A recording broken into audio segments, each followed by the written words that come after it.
Sodom and Gomorrah, the cities of the plain.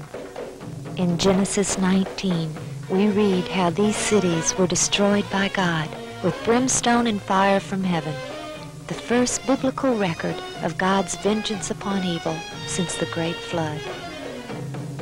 My husband, biblical archaeologist Ron Wyatt, never planned to search for these cities, but in 1989, while working on another project, he was suddenly impressed to stop and examine some odd-shaped, whitish-colored formations along the western shore of the Dead Sea.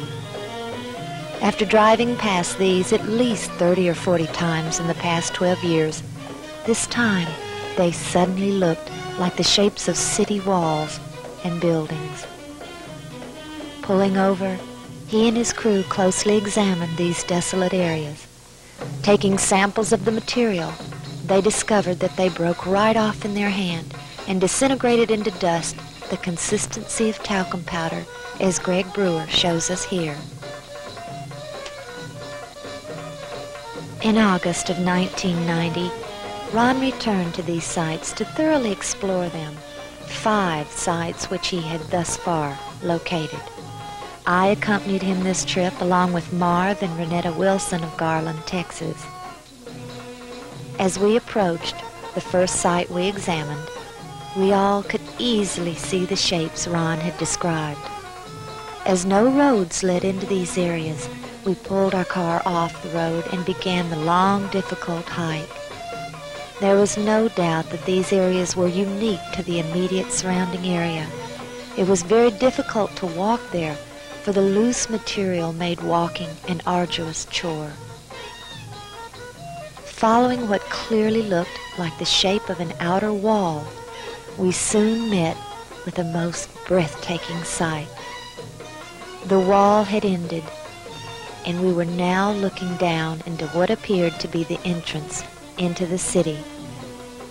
But before we entered, our interest was captivated by a most unusual find. About 100 yards from the entrance, upon a high level, was a singular shape.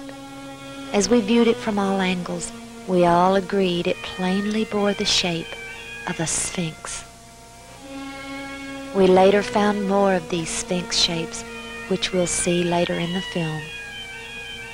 As we entered the open section, we soon found ourselves walking along very distinctive paths which communicated with one another just as our streets today.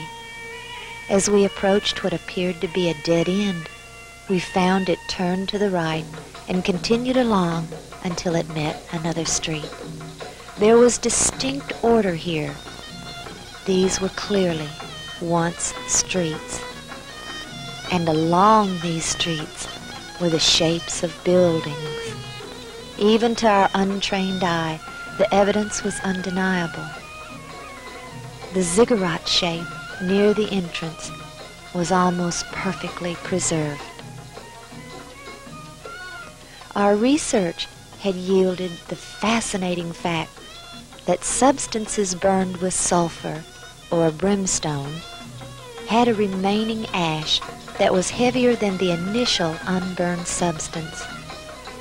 That explained our question as to why the ash of these cities had been able to remain all these 3,900 years. The layering present in all the formations was another positive evidence that whatever these once were, they had been burned at temperatures exceeding 4,000 or 5,000 degrees. This layering effect was the result of thermal ionization.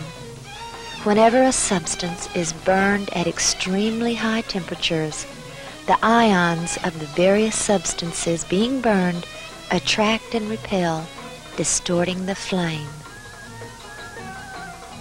Ron drew our attention to features present here which simply do not occur naturally. He showed us a section which revealed a broken double wall which extended toward us at a perfect 90-degree angle. The site we were examining was located at the base of Masada, And soon we all decided that we should go to the top of Masada and film these areas from there. As we took the cable car to the top, the view was breathtaking. The shape of the city was perfectly revealed below us. Here we saw a giant platform-like area, perfectly symmetrical, which was identical to the temple areas of other ancient cities, such as the biblical Shushan or Susa, located in present-day Iran. Then we saw the raised section which we had climbed upon earlier, with the Sphinx shape and the ziggurat. We were all convinced, but we also knew there had to be more evidence than this to convince others.